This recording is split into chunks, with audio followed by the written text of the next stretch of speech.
สบายดีท่านผู้ชมที่เคารพมาพบกับรายการตัวคุณสร้างซึ่งรายการนี้พวกเขาได้เดินทางมาที่แขวงเสียงขวางเนาะมาที่บริษัทพัฒนากสิกรรมลาวญี่ปุ่นเสียงขวางจำกัดซึ่งเป็นบริษัทที่ใหญ่เนาะในการผลิตนมซึ่งเป็นฟาร์มงัวนมแหละตาจะเว้าแล้วนะแล้วแขกที่เข้าร่วมในการมื้อนี้ก็แม่นทานฟาร์มฮิวมินฮึห้องผู้ในการบริษัทพัฒนากสิกรรมลาวญี่ปุ่น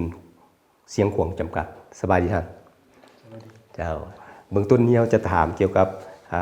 แนวคิดเริ่มหรือความเป็นม้าของทางฟาร์มงัวแห่งนี้พวกเขามีแห่งจูงใจหรือว่าแห่งบันดาลใจไหนเนี่ยฟาร์มแห่งนี้เริ่มได้จากปีแล้วเขาคิดในการสร้างตั้งฟาร์มวัววินาบิวลาวจากโรเชียงขวางแม่ในมาจากเป้าหมายพัฒนาพื้นที่วัตถุดิบนมสดมีคุณภาพสูงเพื่อตอบสนองให้ตลาดของเวียดนามและภาคพื้นอาเซียนที่กำลังเพิ่มขึ้นโครงการได้แม่นมาผลแห่งความร่วมมือการร่วมมือจากระหว่าง3ประเทศเวียดนามลาวและญี่ปุ่นในนั้นประเทศลาวเป็นประเทศตอบสนองเนื้อที่ดินที่กว้างขวางและมีสภาพอากาศที่ภูเพียงเสียงขวางที่เหมาะสมในการเลี้ยงวัวพันธุ์นมญี่ปุ่นเป็นประเทศเข้าร่วมในการนำใช้เทคโนโลยีสูงในการเลี้ยงวัวพันธุ์นมและบริษัทแม่วีนามิวเป็นหลักในการลงทุนนักลงทุนเนาะนักและบรรดาเกี่ยวกับเรื่องการเงินบรรดาประสบการณ์ในการเลี้ยงวัวพันธุ์นมที่นำใช้จากประเทศเวียดนามได้หลายปีผ่านมาเนาะบริษัทวีนามิวได้เข้าร่วมในการลงทุนหุ้นส่วนกับบริษัทลาวจากโฮในปี 2018 และเริ่มลงมือการก่อสร้างในปี 2019 โครงการของพวกเขาฟาร์มวัวในเขตเสียงขวางได้สำเร็จการก่อสร้างในปี 2022 แล้วสำหรับเนื้อที่หรือสถานที่บ่อนเลี้ยงงัวเฮานี่มีการปรับปรุงกวดกาความเป็นระเบียบขึ้นในใดนะก่อนจะเอางัวมาลงฟาร์มtổng diện tích được quy hoạch โครงการได้แบ่งเป็น2ระยะเนาะในปัจจุบันในระยะที่1เนาะโครงการได้ออกแบบได้สร้างแผนได้เนื้อที่ทั้งหมด 5,000 เฮกตาร์ในนั้นเนื้อที่ให้ในการเลี้ยงสัตว์และปลูกฝังในช่วงเวลาทำอิฐแม่น 1,200 เฮกตาร์ฟาร์มทำอิฐของระยะที่1มีความสามารถรับรองได้หัวทั้งหมด 8,000 ตัวได้เริ่มลงมือได้เริ่มจัดตั้งการเคลื่อนไหวในปี 2022 เกี่ยวกับเรื่องพื้นฐานของล่างของบริษัทเนาะพื้นฐานของล่างของบริษัทของฟาร์มงัวของพวกเขาในปัจจุบันเนาะได้สร้างขึ้นตามมาตรฐานสากลนำใช้เทคโนโลยีสูงและประสบการณ์ที่ทางบริษัทแม่วินามิวได้เก็บกำได้ทอดถอนมาจาก13ฟาร์มเลี้ยงวัวพันธุ์นมอยู่เวียดนามระบบคอกงัวของบริษัทได้ออกแบบแลนก่อสร้างแบบทันสมัยเนาะมีอากาศดีเหมาะสมกับสภาพในของภูเพียงเสียงขวางมีระบบระบายความร้อนระบบระบายอากาศดีที่สุดแบบอัตโนมัติบรรณาระบบกวดโจมอนามัยคอกหัวก็ได้นำใช้เทคโนโลยีสูงเนาะได้นำใช้แบบเทคโนโลยีแบบอัตโนมัติทั้งหมดเครื่องจักรนำใช้ในการเลี้ยงหัวนำใช้จุคอกหัวนำใช้ในการเครื่องให้ของบริษัทได้นำใช้เทคโนโลยีสูงได้แล่นำเข้าจากบรรดาประเทศยุโรปและอเมริกาได้และในการควบคุมฝูงหัวควบคุมการเคลื่อนไหวทั้งหมดได้นำใช้ซอฟต์แวร์แบบทันสมัยหัวแต่ละตัวได้ใช้ซิปติดตามสุขภาพของหัวก็คือแบบมาตรฐานปริมาณของนมให้หัวให้แต่ละมื้อโตได้ติดตามการเคลื่อนไหวในการขึ้นเพศการบำรุงรักษาสุขภาพของวัวเนาะระบบพิษนมของบริษัทก็ได้นำใช้ระบบเทคโนโลยีสูง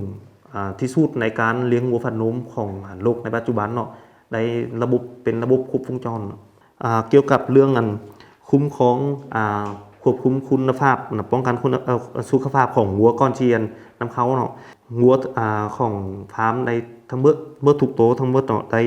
กวดกาสุขภาพแบบละเอียดอย่างเข้มงวดเนาะบริษัทแม่วินามิวกับบริษัทลาวจากรูยูลาวเนาะได้นำใช้หลายมาตรการแบบเข้มงวดละเอียดเนาะทางบริษัทเฮาได้คัด บรรดาเชี่ยวชาญของบริษัทแม่วินมิลกับของบริษัทลาวโยได้ละเอียดแต่ละตัวอยู่แรงของงัวคืออยู่อเมริกาในพื้นที่ของฟาร์มงัวที่นำเข้ามาเนาะงัวทั้งหมดของพวกเขาเป็นงัวฮอสเทนฟิชเชนเนาะ100%บรรดาเชี่ยวชาญได้คัดเลือกแบบระมัดระวังในยุสหรัฐเนาะงัวแต่ละตัวได้คูณ5สายพันธุ์ละเอียดได้รับประกันว่าสุบ่มีพยาธิได้ฮอด3รุ่นเนาะเกี่ยวกับเรื่องนำเข้าหัวเนาะทางบริษัทเฮาหลังจากคัดเลือกละเอียดอยู่อเมริกาแล้วจะได้นำใส่กำปั้นแบบพิเศษในการขนส่งหัวพันทะเลเนาะได้ติดตามกับบรรดาเชี่ยวชาญจากอเมริกาก็ไปนำหัวหันเนาะได้ลงกำปั้นลงยวนงีเซินthanh hóaผ่านทางบกเนาะได้ขนส่งผ่านทางบกผ่านทางด่านสกุลนำกันเข้ามาในการเคลื่อนย้ายของขบวนนำเข้าหัวทางบริษัทเฮาได้จัดบรรดาเชี่ยวชาญบรรดาพิธีการสัตวแพทย์เพื่อกวดกาติดตามตลอดเป็นระยะตลอดในช่วงนำเข้าหัวมาจากผ่านจากอเมริกามาฮอดเหล่านี้เนาะได้ฉีดยาฆ่าเชื้อติดตามฉีดยาฆ่าเชื้อและกวดกาสุขภาพเป็นระยะตลอดในการเคลื่อนย้ายของหัวเนาะมาฮอดเชียงขวางเนาะก่อนที่เข้าฟาร์มทางบริษัทก็ได้ฉีดยาฆ่าเชื้อกวดกาสุขภาพอีกเทื่อนึงเนาะแล้วเอาเข้าฟาร์มนี้ทางเฮาได้จัดพื้นที่กักกันเพื่อปรับตัวให้งัวอันนี้แม่นไรยาสำคัญที่สุดเนาะเพราะว่าไรยานี้แม่นไรยาแบบเฮาติดตามสุขภาพของงัวเพื่อให้ปรับตัวให้เข้าในเหมาะสมกับสภาพอากาศของแขวงเชียงขวางดีเนาะแล้วเกี่ยวกับเรื่องในระยะกักกันในทางเฮาก็ได้สร้างตื่นขอบเขตพื้นที่กักกันนี้ได้ตามมาตรฐานของสกุลก็ได้ติดตามจากบรรดาเจ้าหน้าที่สัตวแพทย์ของแขวงเชียงขวางนี้เนาะและกับบรรดานักเชี่ยวชาญกับวิชาการของบริษัทเนาะท่านผู้ชมทางบนนั้นก็ฮู้แล้วนะที่ไปที่มาของบริษัทพัฒนากสิกรรมลาวญี่ปุ่นเสียงขวางจำกัดเนาะเพิ่นก็ได้คัดเลือกเอาเสียงขวางนี้ที่ว่าเหมาะสมเนาะมีพื้นที่และภูมิอากาศนี่เหมาะแก่การเลี้ยงวัวเพื่อผลิตนมเนาะเพิ่นก็ได้เว้ามาทั้งหมดแล้วก็เห็นให้พวกเราเนี่ยได้ฮู้ว่าเสียงขวางนี่ก็มีจุดท่าก้าวในการเลี้ยงการปลูกที่ดีแหละต่อไปนั้นพวกเขาจะพักโฆษณาจักบึดนึงแล้วจะมาสู่ระยะที่2ของเรา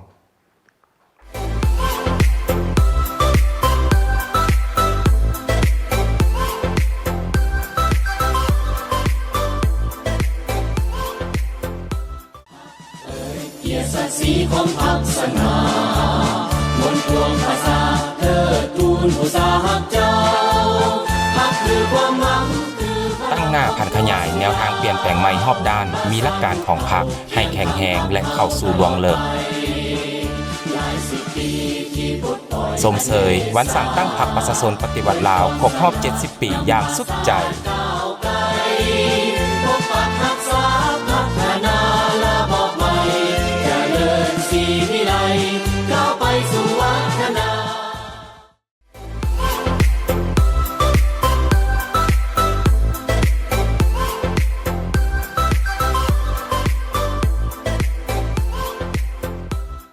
กลับมาสู่ระยะที่2ของพวกเรา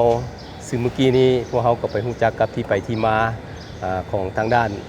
บริษัทฟาร์มงัวนมแห่งนี้เนาะในปัจจุบันนี้ข้าพเจ้าอยู่กับท่านสมชายวงดารา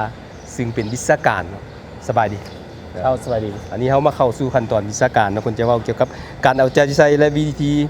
ป้องกันพยาธิสำหรับงัวพันธุ์นมของพวกเรามีขึ้นได้เลยปัจจุบันนี้ถือว่าเฮาก็เอาใจใส่เรียกป้องกันพยาธิซักวัคซีนเป็นหลักถือว่าซักวัคซีนตามอะไรเงี้ยเป็นประจำถือว่าวัคซีนนี้ถือว่าต้องได้นำเข้าจากต่างประเทศและเป็นวัคซีนที่มีความเชื่อมั่นจากหลายประเทศและก็นำมาซักโดยวิชาการสัตวแพทย์ที่ว่ามีประสบการณ์สูงเฉพาะการเลี้ยงงัวพันธุ์นมของเรานี้มันแตกต่างจากการเลี้ยงงูธรรมดาจากชาวบ้านชาวเมืองก็จะเลี้ยงแตกต่างกันหลายบ่เจ้าถือว่ามันก็มีความแตกต่างหลายถือว่างัวพันธุ์นมของพวกเขานี่ถือว่ามันก็จะอยู่คอกที่สะอาดเนาะอยู่คอกที่สะอาดถือว่าต้องมีการอาบน้ำให้แล้วก็เปิดพัดลมแล้วก็อนามัยคอกทุกกะถือว่ามื้อนึงเขาจะอนามัยคอก3 เทื่อ แล้วก็อาบน้ำให้แล้วก็ให้อาหารมื้อหนึ่ง3เทื่อคือว่าอาหารนี่ก็เป็นอาหารที่ว่ามีคุณภาพสูง มีโปรตีนหรือว่าโดยมีการผสมทุกครั้งหรือว่ากวดกาคุณภาพปลอดสารปลอดกันบูดกันเน่าหรือว่าแล้วเขาจะนำมาผสมถือว่าเป็นอาหารที่มีความปลอดภัยต่อสุขภาพงัว ก็ถือว่าทางโรงงานของพวกเรามีบ่อนผลิตหัวอาหารเฉพาะเลยเนาะ ถือว่าปัจจุบันนี้ทางบริษัทของพวกเราและแม่นเป็นสลีถือว่าพวกเราได้บริษัทได้ปลูกเองปลูกสลีแล้วก็ปลูกหญ้าเอง แต่ว่าก็ยังบ่ทันเพียงพอที่พวกเราก็ได้นำซื้อเป็นข้าวโอ๊ตแห้งหรือว่ามาจากต่างประเทศคืออเมริกาออสเตรเลียที่ว่านำเข้ามาคือทุกมื้อนี้ แล้วก็ยังได้นำซื้อหัวอาหารที่มาจากต่างประเทศ เฉพาะงัวพันธุ์นมของพวกเรานี่มันจักปีมันกว่าสิให้นมสำหรับแม่หนึง ถือว่าแม่หนึ่งนี่ถือว่าระยะ2 ปีจึงจะให้นมได้ ถือว่างัวเกิดมาได้12 เดือน ได้ 12 เดือนแล้วทางพวกเราจึงเริ่มผสมพันธุ์ โอ้ถือว่าเป็นการผสมพันธุ์เทียม แม่นถือว่าเป็นการผสมพันธุ์เทียม100% เป็นน้ำเสื้อที่ซื้อมาจากต่างประเทศ เป็นจากอเมริกาที่ว่าน้ำเสื้อ 100% เป็นงัวพันธุ์นม เฉพาะลูกงัวนี่แมันเฮาเลี้ยงไว้หรือว่าอนุบาลไว้เพื่อเสริมทดแทนแม่แมันบ่หรือว่าเฮาส่งออก ถือว่าตัวลูกที่เกิดมานี่ถ้าว่าเป็นลูกแม่พวกเขาจะเลี้ยงไว้ทดแทนเป็นแม่พันธุ์ แต่ว่าถ้าเป็นลูกผู้พวกเขาจะขายออก ครับ เพราะว่าฟาร์มของพวกเขาเป็นฟาร์มงัวพันธุ์นมหรือว่าเลี้ยงเอาแต่ตัวแม่ที่ให้นมโดยเฉพาะ การให้ลูกของงัวพันธุ์นมพวกเรานี่มันปีหนึงจักครั้ง ถือว่าการให้ลูกงัวพันธุ์นมของพวกเขานี่ปีนึงละครั้งต่อโต โอ้เจ้าก็ถือว่าเป็นมาตรฐานของงัวทั่วๆไปเนาะ โดยไม่ละ จักครั้งแล้ววันนี้เกี่ยวกับการให้นมเนี่ยแม่หนึงจักปีเขาจึงเปลี่ยนทายเอาแม่สุดใหม่เข้ามา ถือว่าปกติแล้วแม่หนึ่งสามารถเกิด 4-5 ลูก แล้วก็ให้นม 4-5 ปี เฉพาะงัวพันธุ์นมมันจะแตกต่างจากงัวพันธุ์อื่นๆเนาะหรือสำนักงานสิ้นนี้ตอนมันให้นมเขามีการปฏิบัติมันก็ไหนแล้วามีอาหารเสริมบ่ ถือว่าตอนที่มันให้นมเขาก็จะมีอาหารที่มีคุณภาพดี จะมีอาหารที่ซื้อมาจากต่างประเทศคือข้าวโอ๊ตแห้งอบหรือว่าแกนฝ้ายกากน้ำตาล เจ้า สลีมักที่ว่ามีคุณภาพ เจ้า แล้วก็เฟืองเป็นอาหารแห้ง งัวนี่จักปีเขาจึงสามารถได้นมจากมันเพื่อเป็นผลิตภัณฑ์ส่งออก ถือว่า 2 ปี 2 ปีเนาะ เพราะว่ามันได้ 12 เดือนได้ 1 ปีแล้วเขาจะผสมพันธุ์ โอ้ คือว่ามันจะมีลูกอยู่9 เดือนกับ10 วันมันจะเกิดถือว่าเป็น 2 ปีจังสามารถให้นมได้ ปัจจุบันนี้ฟาร์มงัวของเราทั้งหมดมีจักตัว ปัจจุบันนี้ฟาร์มงัวของพวกเรามีอยู่ 3,850 ตัว โอ้3,850 ตัวเฉพาะแม่มันเนาะลูกมันเด้ ถือว่าลูกมันก็กำลังเกิดมาถือว่าก็มีอยู่ประมาณ 200-300 ตัว โอ้เจ้า แต่ว่ามันก็ใหญ่ขึ้นมาตลอด ท่านผู้ชมทั้งหมดนั่นก็คือทางด้านวิชาการเนาะคือท่านสมสายบงดารามาเว้าเกี่ยวกับเทคนิคในการเลี้ยงงัวพันธุ์นี่มันจะแตกต่างจากการเลี้ยงงัวธรรมดาของพ่อแม่พี่น้องของเราเพราะว่ามันจะมีอาหารเสริมเนาะเพิ่นจะเน้นนมนอกจากนั้นนมแล้วเพิ่นยังมีลูกแล้วก็มีการคัดเลือกโดยเฉพาะเพิ่นจะเอาตัวแม่เพื่อทดแทนให้แก่กับแม่พันธุ์เนาะเพื่อให้ลูกต่อไปและเป็นการงัวเวียนการหมุนเวียนรีไซเคิลบรรดาอาหารเศษอาหารขี้งัวขี้นั่นต่างๆก็จะไป ไปใส่ฮดส่วน ใส่ สลี หมดส่วนสาลีเพื่อเอาสาลีนั้นมาเป็นอาหารให้กับงัว แม่น นี่ก็เป็นทางด้านฟาร์มของบริษัทพัฒนากสิกรรม ลาวญี่ปุ่น ลาวญี่ปุ่นเสียงของจำกัดซึ่งเป็นบริษัทที่ใหญ่และได้มาตรฐานสากลเนาะและพร้อมนั้นโรงงานแห่งนี้ก็เป็นใบหน้าใบตาให้กับแขวงเชียงขวางเนาะซึ่งเราเฉพาะเราทั่วไปก็เป็นเพื่อของประเทศลาวของพวกเราพร้อมนั้นก็ยังเป็นบ่อนที่เฮ็ดให้พ่อแม่ประชาชนหรือเฉพาะเป็นชาวเชียงขวางนั้นมีให้งานมีบ่อนเฮ็ดเวียกเพื่อสร้างรายได้ให้กับครอบครัวเนาะในโอกาสนี้ข้าพเจ้าต้องขอบใจท่านสมชายบงดาราเนาะที่มาให้รายละเอียดเกี่ยวกับเทคนิคในการเลี้ยงงัวพันธุ์นมในครั้งนี้เนาะขอบใจหลาย ท่านผู้ชมมาฮอดนี่รายการผู้บุญผู้สร้างของพวกเราก็หมดเวลาลงเพียงเท่านี้ข้าพเจ้าพร้อมด้วยแขกรับเชิญก็ต้องขอลาท่านผู้ชมไปก่อน พบกันใหม่ในโอกาสหน้าสำหรับมื้อสบายดี